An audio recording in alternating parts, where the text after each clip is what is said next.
Saint کی قائمہ committee برائے خزانہ نے ایف بی آر ترمیمی بل منظور کر لیا ہے، جس کے تحت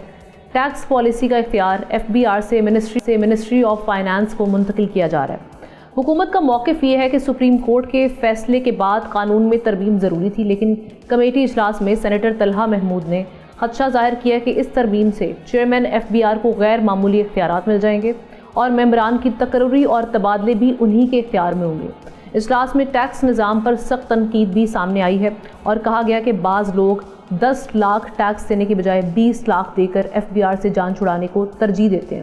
وزیر خزانہ محمد اورنگزیب نے قائمہ کمیٹی کو بتایا کہ اس تبدیلی کا مقصد ٹیکس پالیسی کی تشکیل کو ٹیکس وصولی اور انتظامیہ سے الگ کرنا ہے، لیکن اب ان اصلاحات سے کیا امپروومنٹ آئے گی یا یہ پولیٹیسائز ہو جائے گا معاملہ؟ انور کاشف ممتاز صاحب ٹیکس ایکسپرٹ ہمیں جوائن کر چکے ہیں۔ تھینک یو سو مچ انور صاحب فار یور ٹائم۔ یہ جو ٹیکس پالیسی کے معاملات میں جو ہم شفٹ دیکھ رہے ہیں، فائنانس منسٹری کے جو ٹیکس پالیسی آفس میں منتقل کرنا، اس سے آپ کے پریکٹیکل امپلیکیشن کیا ہوں گے اس کے؟ خاص طور پہ اس سے آپ امپروومنٹ دیکھ رہے ہیں یا وہی جو ہم کہتے ہیں کہ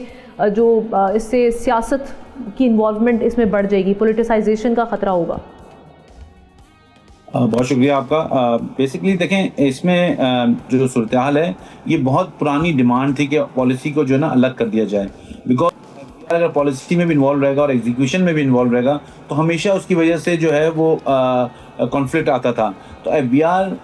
بینگ اے ریونیو اتھارٹی، اس کا کام ایگزیکیوشن ہونا چاہیے، اس کا کام بجٹ نہیں بنانا چاہیے، اس کا کام پالیسی نہیں بنانا چاہیے۔ تو یہ جو اقدام ہے یہ بڑا پرانی ڈیمانڈ تھی کہ الگ کیا جائے، اور دنیا بھر میں کہیں بھی جو ہے نا جو ریونیو اتھارٹیز ہوتی ہیں وہ پالیسیز اور بجٹ نہیں بناتی۔ بجٹ اور پالیسی جو ہے منسٹری بناتی ہے، پھر وہ پارلیمنٹ میں آتا ہے، پارلیمنٹ میں پھر جو بھی اس کا پروسیس ہے کمیٹیز میں آتا ہے، فائنانس کمیٹی، اور پھر جو ہے وہ پارلیمنٹ میں جاتا ہے۔ تو یہی صورتحال یہاں بھی ہونی چاہیے تاکہ عوام کی جو ریپریزنٹیشن ہے اس کا انپٹ آ سکے، جب وہ ٹیکس کے حوالے سے پالیسی بنا رہے ہوں، ٹیکس لگا رہے ہوں، ٹیکس ختم کر رہے ہوں، کہیں ایگزمپشن دے رہے ہوں، تو وہ بیسکلی یہ انہوں نے سپریٹ کر کے اچھا کیا، اور یہ میرے خیال میں اس کے پازیٹیو ریزلٹس آئیں گے۔ یہ پہلا بجٹ ہونے جا رہا ہے جس میں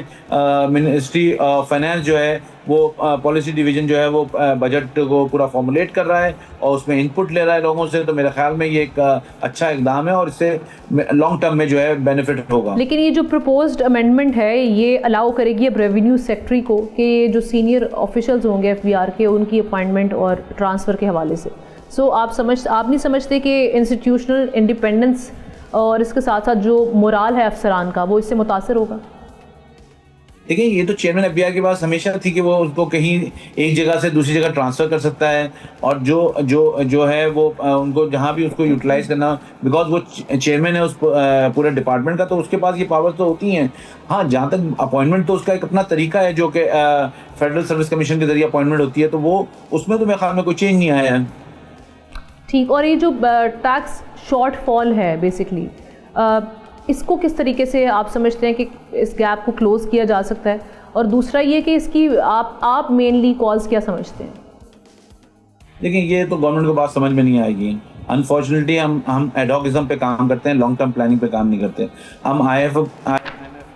کو ایگزیکیوٹ کرنا، اس کو امپلیمنٹ کرنے کی کوشش کرتے ہیں، ہم پالیسی نہیں بناتے، ہم لانگ ٹرم اکنامک پالیسی نہیں بناتے، جس کی وجہ سے یہ مسائل ہوتے ہیں۔ آپ کہہ دیں کہ آج آپ نے 1000 ارب جمع کرنا ہے، لیکن آپ کی گراؤنڈ پہ اکنامک ایکٹیویٹی ہو رہی ہوگی تو اس کا ٹرکل ڈاؤن افیکٹ ٹیکس کی صورت میں ایکسچیکر میں گرے گا، لیکن اگر اکنامک ایکٹیویٹی نہیں ہو رہی ہوگی تو اس کا ایکسچیکر میں اس کا امپیکٹ نہیں آئے گا، آپ کتنا بڑا بھی ٹارگیٹ کرتے ہیں تو اس میں کیا ہوتی ہے کہ اگر آپ اتنا بڑا ٹارگیٹ آپ نے سیٹ کر دیا تو جو فیلڈ آفیسر ہوتے ہیں وہ ہارڈنس کر رہے ہوتے ہیں، وہ جو ہے انفورس کر رہے ہوتے ہیں زبردستی، اور جو انوائرمنٹ ہوتا ہے، جو کنڈیوسو انوائرمنٹ ہے، جو حکومت کی ذمہ داری ہے بزنس کو دینا، وہ ختم ہو جاتا ہے، جس کی وجہ سے بزنسز جو ہیں وہ صحیح طور پہ لوگ جو ہیں کاروبار نہیں کر سکتے، انویسٹمنٹ آپ کی فلائٹ ہو جاتی ہے۔ تو یہ صورتحال ایسی ہے کہ جس میں گورنمنٹ کو سوچنا پڑے گا کہ آپ لانگ ٹرم پالیسی بنائیں، ٹیکس آف ریٹ کو کم کریں، اور اس کے بعد اور ڈاکیومنٹیشن کریں۔ یہ 3 چیزیں ہیں جو مین ایلیمنٹس ہیں پاکستان میں اکانومی کا فالٹ ہونے کا۔